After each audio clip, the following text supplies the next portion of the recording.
नमस्कार। मौसम चलवास में आपका स्वागत है। बात करते हैं राजस्थान के मौसम के बारे में,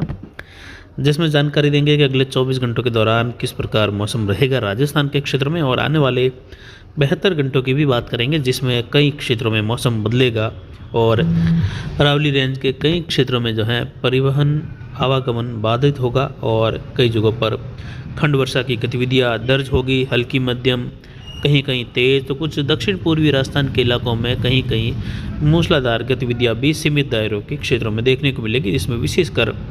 कोटा संभाग, कुछ भरतपुर संभाग और कुछ बांसवाड़ा उदयपुर संभाग के क्षेत्रों में गतिविधियां होने की संभावना। एक WD राजस्थान के उत्तर पश्चिमी क्षेत्रों के करीब पहुंच चुका है, जिससे प्रेरित एक चक्रवाती हवा का क्षेत्र जो है उत्तर पूर्वी राजस्थान के करीब उभर रहा है। एक सर्कुलेशन गुजरात के दक्षिण पूर्व दक्षिण के क्षेत्रों के आसपास है, जहां से एक मध्यम ऊंचाई की ट्रफ बन रही है जो अरब सागर के लगभग मध्य भागों तक पहुंच रही है, जहां पर मध्य अरब सागर पर भी एक सर्कुलेशन मध्य स्तर तक बना हुआ है, यानी लगभग 1500-2000 मीटर की ऊंचाई के आसपास बना हुआ है, निचले स्तर का कह सकते हैं। वहीं ये अधिकतम तापमान जो है पिछले 24 घंटों के दौरान चलावस मारवाड़ जंक्शन का 28.99 डिग्री सेल्सियस रहा, यानी 29 के करीब। वहीं न्यूनतम तापमान 6.45 डिग्री सेल्सियस रहा, यानी 6.5 डिग्री सेल्सियस के करीब, और अधिकतम आर्द्रता 98% रही। न्यूनतम आर्द्रता बढ़कर 38% के आसपास दर्ज की जा रही है। वायु दबाव कुछ घटकर 1019 मिलीबार के आसपास है। हवाएं उत्तर पश्चिम दिशा से रही और ये ज़्यादातर समय में उत्तर पश्चिमी हवाएं कल देखने को मिली। वहीं रात्रि के समय में जब थोड़ी ठंड बढ़ जाती है तो उत्तर पूर्वी हवाओं का चलन रहा। वहीं उत्तर पश्चिमी हवाएं 6 किलोमीटर प्रति घंटे की रफ्तार से दर्ज की गई, यानी जो अधिकतम हवाएं दर्ज की जाती हैं वह हवाएं हम आपको यहाँ पर दर्शाते हैं, जिसमें उत्तर पश्चिम से रही थी 6 किलोमीटर प्रति घंटे की रफ्तार से। अगले 24 घंटों के दौरान देखें तो मौसम ज़्यादातर शुष्क ही बना रहेगा। पाली संभाग, उदयपुर संभाग और जो जोधपुर संभाग के क्षेत्र है, यानी विशेषकर आज के लिए, लेकिन शाम होते होते मौसम बदलेगा और यहाँ पर पाली संभाग से लगाकर जोधपुर संभाग, उदयपुर, बांसवाड़ा संभाग, कोटा, भरतपुर संभाग, अजमेर संभाग, जयपुर संभाग में भी मौसम शाम होने के बाद से लगाकर बदलेगा। बादलों की आवाजाही का दौर बढ़ने लगेगा और मेघ गर्जन की स्थितियाँ, बिजली गिरने वाली स्थितियाँ ये अगले 72 घंटों के दौरान देखने को मिलेगी, यानी 8 और 9 जो तारीख का समय रहेगा मिला जुला, 8 तारीख शाम से लगाकर 9 तारीख और कुछ 10 तारीख को भी बादलों की आवाजाही का दौर बना रहेगा, जिसमें विशेषकर वर्षा की अगर संभावना देखें खंड वर्षा के रूप में हल्की मध्यम, कहीं कहीं तेज, इक्का-दुक्का स्थानों पर मूसलाधार गतिविधि कुछ समय के लिए, कुछ ओलावृष्टि जैसी संभावनाएं। ये लाल कलर के दायरे में भरतपुर संभाग, कोटा, बांसवाड़ा, उदयपुर संभाग, कुछ अजमेर संभाग के पूर्वी क्षेत्र यानी भीलवाड़ा, टोंक के आसपास के क्षेत्र है, केकड़ी के आसपास से लगाकर। वहीं यहाँ पर देखें तो पीले कलर के दायरे में बादलों की आवाजाही का दौर बना रहेगा और कुछ जगहों पर हल्की मध्यम खंड वर्षा, बड़े दायरे शुष्क भी बने रहेगा। अरावली रेंज में कहीं कहीं हल्की मध्यम खंड वर्षा की संभावना। पाली, अजमेर, राजसमंद, उदयपुर और सिरोही के क्षेत्र हैं। कुछ यहाँ पर देखें तो अजमेर के आसपास के बियावर के सटे हुए क्षेत्र हैं, दूदू से लगाकर, इन क्षेत्रों में भी संभावना रहेगी। कुछ झुंझुनू, सीकर और कुछ अमरडेगढ़ क्षेत्रों में भी कहीं कहीं बूंदाबांदी, छुटपुट में गर्जन, बिजली चमक की संभावना अगले 72 घंटों के दौरान रहेगी। गंगानगर, हनुमानगढ़, अनूपगढ़, बीकानेर के उत्तरी भाग हैं, इन क्षेत्रों में चूरू सहित देखें तो वर्षा की गतिविधियाँ छुटपुट जगहों पर कहीं कहीं देखने को मिल सकती हैं। ज़्यादातर क्षेत्रों में मौसम शुष्क बना रहेगा। और वहीं पाली, सिरोही, जालोर, सांचौर, बाड़मेर, बालोतरा, इन क्षेत्रों में भी देखें तो राजसमंद के जो पश्चिमी ढलान के क्षेत्र हैं वहाँ से लगाकर उदयपुर वगैरह, इन क्षेत्रों में अगले 24 घंटों के दौरान यानी कल सुबह काफ़ी घना कोहरा देखने को मिलेगा। पाली में हल्के से मध्यम कोहरे की स्थितियाँ काफ़ी दिनों से देखने को मिल रही है, लेकिन घना कोहरा जब विजिबिलिटी 50 फीट से लगाकर 70-80 फीट के दायरे में ही सिमट जाए और रोड पर साधन चलाना या कहे परिवहन के साधन चलना जो है प्रभावित हो, और उस प्रकार का मौसम अगर देखें, ये कल सुबह से पाली ज़िले के अधिकतर भागों में, जालोर, सांचौर तक के इलाके हैं, बाड़मेर के पूर्वी मध्य इलाके हैं, कुछ पश्चिम के, जहां पर बेहद घना कोहरा देखने को मिलेगा। विशेषकर पाली के और सिरोही के क्षेत्रों में बहुत ज़्यादा घना कोहरा लगभग संपूर्ण पाली, सिरोही और आहोर तखतगढ़ से लगाकर जालोर तक भी देखने को मिलेगा, जिसमें विजिबिलिटी, दृश्यता बहुत ज़्यादा कम हो जाएगी।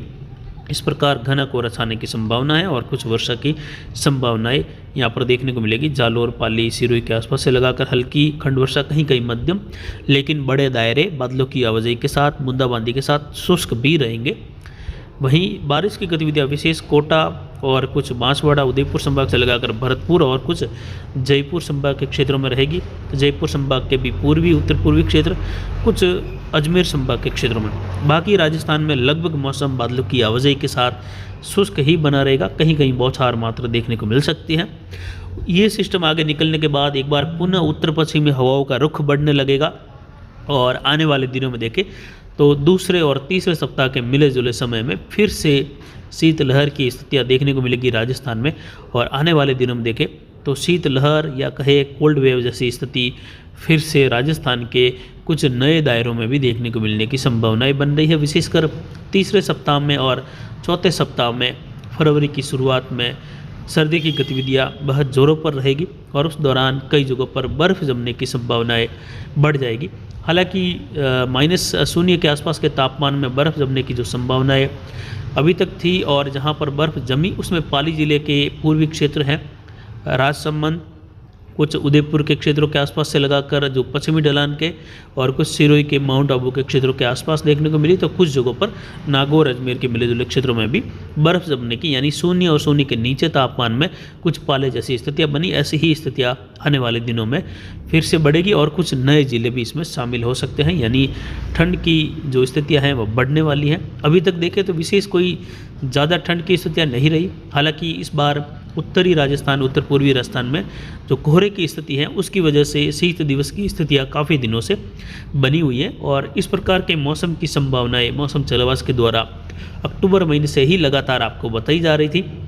कि इस बार वायु दबाव इन क्षेत्रों में, राजस्थान के क्षेत्रों में हर साल के मुकाबले 3 से 4 मिलीबार तक ज़्यादा दर्ज किया जा रहा है। और वायु दबाव ज़्यादा दर्ज होना यानी धुंधला मौसम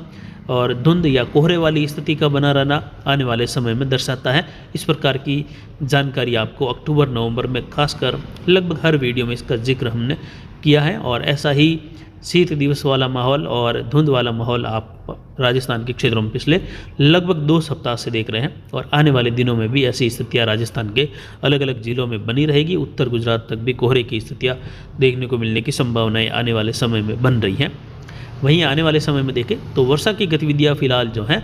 खंड वर्षा के रूप में है। वहीं तीसरे सप्ताह में फिर से कुछ माहौल WD के कारण खंड वर्षा का बन सकता है, जिसकी जानकारी आने वाले समय में लगातार देते रहेंगे। हमने अक्टूबर महीने में ये भी जानकारी दी थी कि इस बार जो सर्दी की सीज़न है उसमें WD की गतिविधियाँ जो होगी, जहाँ पर कई जगहों पर इंतज़ार अच्छी वर्षा के लिए इस सीज़न में बना रहेगा, यानी किसानों को संतोषजनक वर्षा इस सीज़न में नहीं मिलने वाली है मावठ की वजह से, यानी विशेषकर 2023 के अंतिम दिनों तक और उसके बाद जो है जनवरी के अंतिम दिनों से लगाकर फरवरी, मार्च, अप्रैल और मई के दौरान गतिविधियाँ काफ़ी हावी रहने की संभावनाएं वर्षा के रूप में, कुछ ओलावृष्टि के रूप में इस प्रकार आने वाले दिनों में रहेगी, जिसकी जानकारी भी हमने उस वीडियो में दी थी। लेकिन जो सर्दी की सीज़न का वीडियो है विशेष तौर पर विश्लेषण सहित वह हम नहीं बना पाए थे और समय का काफ़ी अभाव रहा। अभी भी बीच बीच में समय के अभाव के कारण 2-4 दिन निकल जाते हैं जब वीडियो नहीं बना पाते हैं, तो इसके लिए माफ़ी चाहते हैं। जीरे की फसल के लिए बात करें तो किसान भाइयों को हमने तीसरी सिंचाई के लिए जो हमने यूज़ किया था या जो हमारे खेत में हमने डाला वो बताया कि किस प्रकार आप क्या क्या चीज़ ले सकते हैं जिससे बढ़िया रिजल्ट मिले। काफ़ी किसानों के कमेंट्स भी आ रहे हैं उसमें, विशेषकर पीलापन के लिए। तो पीलापन के लिए आपको सल्फ़र लेना है 3 ग्राम प्रति लीटर पानी के साथ में और उसके साथ में एजिस्ट्रोबिन प्लस टेबुकोनाजोल जो दोनों का कॉम्बिनेशन आता है वह टेक्निकल लेना है। और ज़्यादा अगर पीलापन है तो आप जो है इस कॉम्बिनेशन को 1.5 से 2 मिली प्रति लीटर पानी के हिसाब तक आप स्प्रे कर सकते हैं। और साथ में सल्फर आपको 80% अलग से लेना है 3 ग्राम प्रति लीटर पानी के हिसाब से। और साथ में ही आपको उस फील्ड में पानी की कमी बनाए रखनी है, यानी ज़्यादा अगर आप पानी बार बार देते रहेंगे तो जो है समस्या और बढ़ सकती है। इसलिए आप थोड़ा स्प्रे पर ध्यान दीजिए उस पर, यानी 10वें दिन दोबारा आप जिंक प्लस NPK 19-19 और जिब्रेलिक का छिड़काव कीजिए और उसके साथ फिर से एक फंगिसाइड रखिए जिसमें टेबुकोनाजोल ज़रूर शामिल रखें। वहीं अगर छासिया की समस्या है तो आप उसके लिए सल्फर और हेक्साकोनाजोल का छिड़काव ज़रूर करें, जिससे छासिया में भी जो है आपको राहत रहेगी फसल को लेकर। वहीं आने वाले दिनों में देखें तो कोहरे की स्थितियाँ और वर्षा को देखते हुए किसान भाई जीरे में सिंचाई का कार्य नहीं करें। बादल छाए रहेंगे जिससे कई जगहों पर फंगस रोग बढ़ सकता है और आने वाले दिनों में पाले की स्थितियाँ फिर से राजस्थान में जहाँ पर भी उभरने की संभावनाएं रहेगी उसकी जानकारी आपको आने वाले दिनों में लगातार देते रहेंगे। वहीं अगर जीरे के जलने की समस्याएं आ रही हैं, कुछ कमेंट्स भी हैं कि जीरा जो है सूख रहा है हरी अवस्था में, तो उसके लिए अगर पानी लगना है तो पानी के साथ में आप अच्छा फंगिसाइड ले लीजिए, जिसमें आप कीटाजिन ले सकते हैं पीआई का, या फिर जो है ये लिक्विड में है जिसे पानी के साथ में चला सकते हैं, या फिर आपको फिर से टेबुकोनाजोल प्लस सल्फर का टेक्निकल किसी भी उर्वरक के साथ छिड़काव करके पानी के साथ ले सकते हैं, या फिर गहरा स्प्रे निकालना है जिसमें 1.5 से 2 ग्राम प्रति लीटर पानी में आपको टेबुकोनाजोल प्लस सल्फर वाला जो कॉम्बिनेशन आता है वह लेना है, और जो छिड़काव का जो क्षेत्र है वह कम रखना है। यानी अगर 500 लीटर पानी आप 1 हेक्टेयर में छिड़काव करते हैं तो और जीरे में सिंचाई नहीं करनी है तो आप इस टेक्निकल को 500 लीटर की जगह केवल 300 लीटर के एरिया का, यानी 500 लीटर आप 1 हेक्टेयर में छिड़काव करते हैं तो 2 ग्राम लेना है, यानी 500 लीटर पानी में 1 किलो टेबुकोनाजोल लेना है और उसको आपको केवल 2 बीघे में छिड़काव करना है। पानी 500 लीटर ही लेना है, लेकिन उस पानी को 2 बीघों में गहरा छिड़काव करना है, और इससे जो है पौधे पर भी और कुछ जड़ तक भी असर दिखाई देगा, और जो जीरा जाने की समस्या है उसमें आपको बड़ी राहत देखने को मिलेगी। तो फिलहाल अभी की जानकारी के लिए इतना ही। नमस्कार, जय हिंद, जय भारत।